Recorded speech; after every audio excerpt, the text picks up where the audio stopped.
نفاس والی عورت کا جہاں تک مسئلہ ہے وہ صرف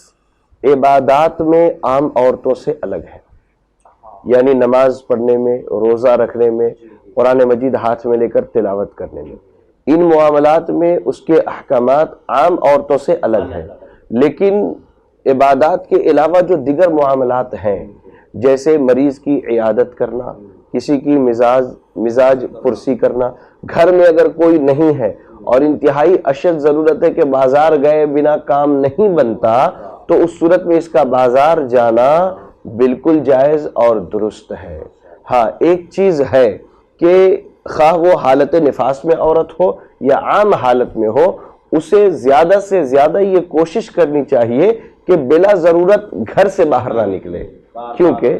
اللہ رب العالمین نے سورۃ الاحزاب کی آیت نمبر 33 میں خواتین کو حکم دیتے ہوئے کہا وَقَرْنَ فِي بُيُوتِكُنَّ وَلَا تَبَرَّجْنَ تَبَرُّجَ الْجَاهِلِيَّةِ الْأُولَىٰ، کہ تم اپنے گھروں میں ٹکی رہو، گھروں میں ڈٹی رہو، جمی رہو، جاہلیت کی طرح بناؤ سنگار کا